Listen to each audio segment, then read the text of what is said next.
बर्फ़ की टकोर यानी आइसिंग, जिसको क्रायोथेरेपी भी कहा जाता है,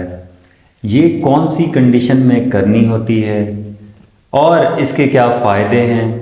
और इसको घर पे करने के क्या तरीक़ाकार हैं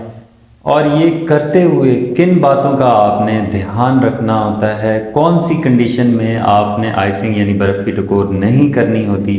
ये सारा कुछ आज हम इस वीडियो में डिस्कस करेंगे। सबसे पहले अगर बर्फ़ की टकोर के फ़ायदों की बात करें तो इसके दो बुनियादी फ़ायदे हैं, जिसमें सबसे पहला है कि पेन की शिद्दत को कम करना और ऐसी इंजरीज़ या ऐसी कंडीशन जिसमें शदीद दर्द हो सकती है या हो रही हो, कोई भी ऐसी इंजरी या कोई ऐसी कंडीशन जिसमें शदीद दर्द की परेशानी हो, वहाँ पे आप आइसिंग कर सकते हैं।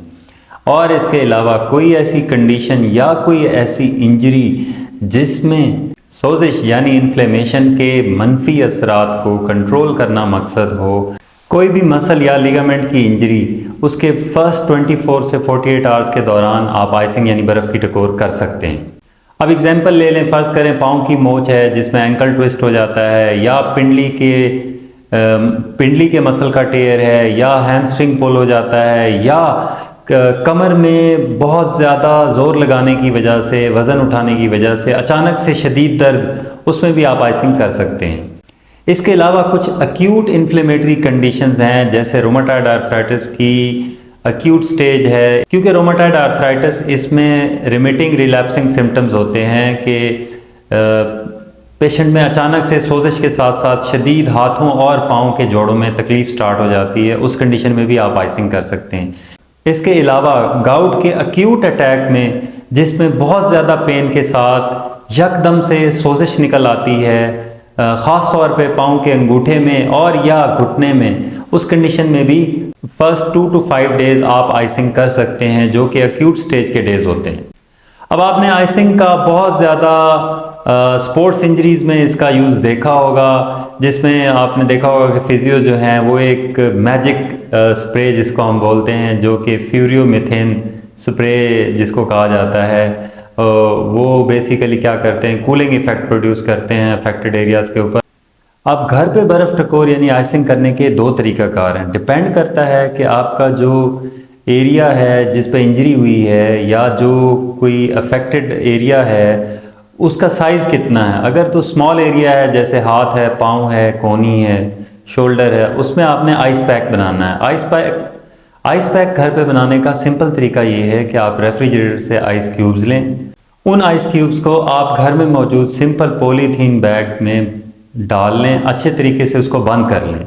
उसको बंद करने के बाद एक मॉइस्ट टॉवल लें, हैंड टॉवल ले लें आप, और उस पॉलीथीन बैग को जिसमें आपने आइस क्यूब्स डाले हैं, उस मॉइस्ट टॉवल में उसको रैप करके उसका आइस पैक बना लें। उसके बाद आप उस आइस पैक को अफेक्टेड एरिया जिस पे आपको इंजरी हुई है उस पे रख दें। रखने के बाद उसको ऊपर से कवर कर दें ड्राई टॉवल के साथ, और हर 1 से 2 मिनट के बाद उस टॉवल को उठा लें आप अफेक्टेड एरिया से। इस दौरान आपने ये देखना है कि कोई उस अफेक्टेड एरिया के ऊपर उसको एक्सपोज करके आपने अच्छे से तसल्ली करनी है कि उसमें कोई कट नहीं होना चाहिए, कोई ब्लीड नहीं होना चाहिए, कोई ब्रूज नहीं होना चाहिए, कोई स्किन की डिस्कलरेशन, स्किन नीली पीली नहीं होनी चाहिए, और उस एरिया पे किसी किस्म का कोई सेंसरी लॉस, कोई स्किन सेंसेशन इम्पेयर्ड नहीं होनी चाहिए। और ये प्रोसेस तकरीबन जो आइस पैक आपने अप्लाई करना है 10 से 15 मिनट तक अप्लाई करना है, और हर 1 से 2 मिनट के बाद आपने उस एरिया से उसको उठा के ये सारी चीज़ें आपने तसल्ली करते रहना। दूसरे तरीक़ाकार में आपने 2 बड़े टॉवल्स लेने हैं और 3 हिस्से आपने आइस क्यूब्स ले लेने हैं और 1 हिस्सा आपने ठंडा पानी ले लेना है। इन दोनों को आपने मिक्स करने के बाद एक स्लश सा बना लेना है, और उन 2 लार्ज साइज टॉवल्स को अच्छी तरह से उसमें मॉइस्ट कर लेना है, यानी उन दोनों टॉवल्स को अच्छे तरीके से जो आपने स्लश बनाया था, जिसमें 3 हिस्से आइस क्यूब्स थे और 1 हिस्सा ठंडा पानी था, उनमें अच्छी तरह से आपने डिप करके भिगो लेना है पूरे का पूरे टॉवल्स दोनों। और जो भी आपका अफेक्टेड एरिया है, फ़र्ज़ करें बैक पेन है, अक्यूट बैक पेन है, कोई अक्यूट थाई पेन है या अक्यूट काफ पेन है, आपने उन एरियाज़ पे एक एक करके टॉवल्स को फोल्ड करके आपने उन एरियाज़ पे अप्लाई करना है। और हर 1 मिनट के बाद एक टॉवल जो है वो उतार के उसकी जगह दूसरा टॉवल जो है जो आपने मॉइस्ट किया हुआ है उस स्लश में, ठंडे पानी में, वो आपने चेंज करते रहना है। बारी बारी आप उसको हर 1 से 2 मिनट के बाद टॉवल्स जो हैं वो बदलते रहेंगे। दोनों को फोल्ड करके आपने लगाना होता है। ये प्रोसेस आपने तकरीबन 15 से 20 मिनट मुसलसल आपने ये प्रोसेस करना है। लेकिन हर 1 से 2 मिनट के बाद आपने कट्स को देखते रहना है, कोई ब्रूज को देखते रहना है, कोई स्किन डिस्कलरेशन को देखते रहना है, कोई सेंसरी लॉस को देखते रहना है, या कोई इस दौरान आपने किसी भी किस्म की एबनॉर्मल चेंजेस एरिया एक्सपोज करके आपने देखते रहना है।